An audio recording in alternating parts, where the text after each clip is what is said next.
성남FC 사건과 관련해 JTBC가 새롭게 취재한 내용으로 뉴스룸을 시작합니다. 두산건설의 땅 용도를 변경해주면서 성남FC가 받은 후원금을 검찰은 뇌물로 보고 수사 중입니다.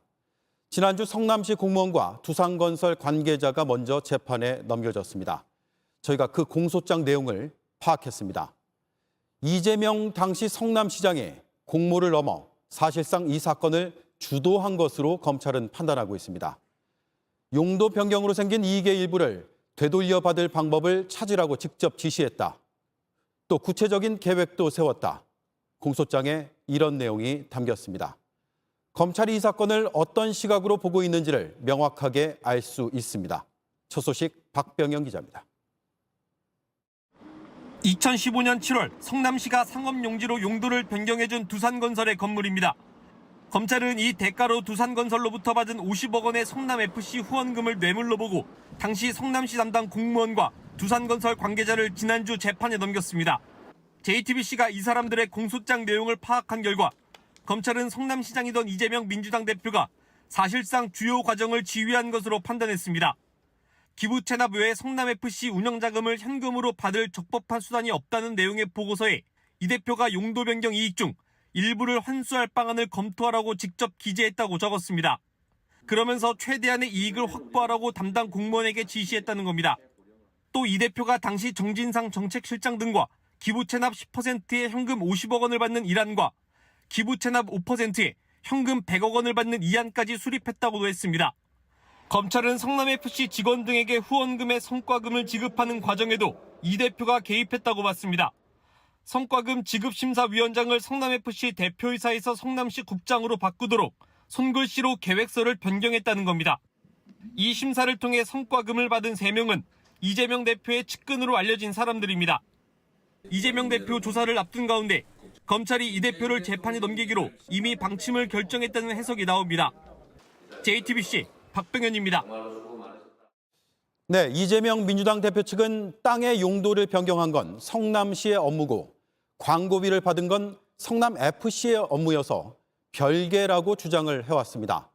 하지만 이와 다른 정황이 담긴 내부 문건을 저희가 확보했습니다. 이가혁 기자입니다.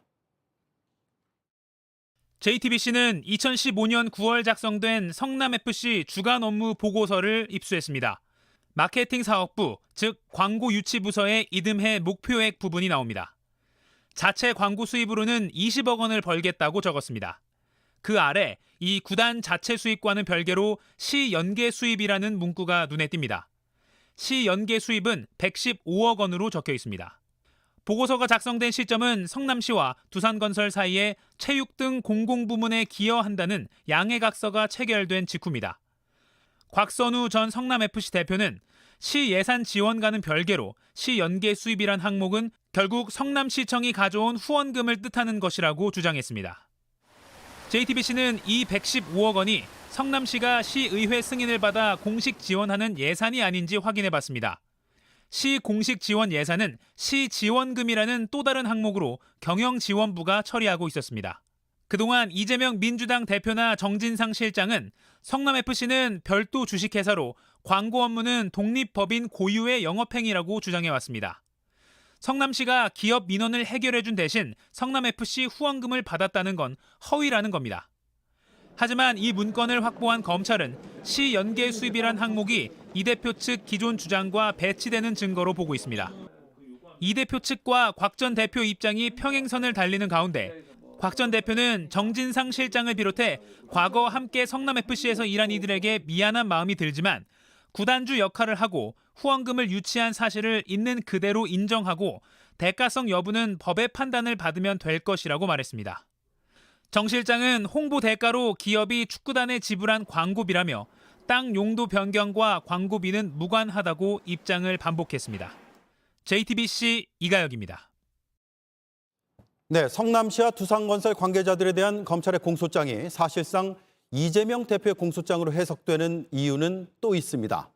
검찰은 이 대표가 왜 이렇게 했는지 그 동기까지 공소장에 담았습니다. 한민용 기자가 나와 있습니다. 검찰은 이재명 대표가 왜 이렇게까지 했다고 봤습니까?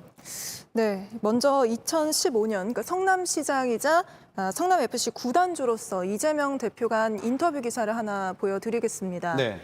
보시면 난 정치인이다. 정치적 이득을 고려한다. 성남 구단을 잘 운영하는 걸 보니 능력 있는 사람이구나. 더 큰 역할을 맡겨도 되겠다. 이런 소리를 듣는 게 궁극적으로 내가 노리는 정치적 이득이다. 이런 말을 이재명 대표가 합니다. 네. 검찰은 이 인터뷰를 그대로 공소장에 인용하면서 이재명 대표가 성남FC 운영 자금을 마련하지 못하는 상황이 이어질 경우 이런 정치적 약속을 지키지 못할 걸 우려했다고 적었습니다. 네. 한마디로 본인의 정치적 입지를 고려해서 이런 일을 했다고 판단한 셈입니다. 그러면서 성남시 핵심 관계자 등과 함께 성남시로부터 인허가 등을 받아야 하는 현안을 가진 기업들을 개별적으로 접촉해서 성남FC의 운영 자금을 제공받는 방법을 모색했다. 이렇게 공소장에 담았습니다. 네. 일반적으로 보면 다른 사건에서도 기소하는 당사자죠. 당사자가 아닌 다른 사람의 얘기를 이렇게 많이 적습니까? 보통 공소장에는 재판에 넘겨지는 사람의 범행 동기가 담깁니다. 예. 그런데 아직 조사를 받지 않은 이재명 대표의 동기를 공소장에 적었다는 점에서 검찰이 사실상 이 대표의 공소장을 작성한 거라는 해석이 나옵니다. 네, 그렇군요. 자, 공소장에서 주요 과정마다 이재명 대표를 언급하기도 한 거죠. 네, 방금 설명드린 것처럼 이 두산건설로부터 성남FC 후원금을 받는 그 출발점에 이재명 대표가 있다고 봤고요.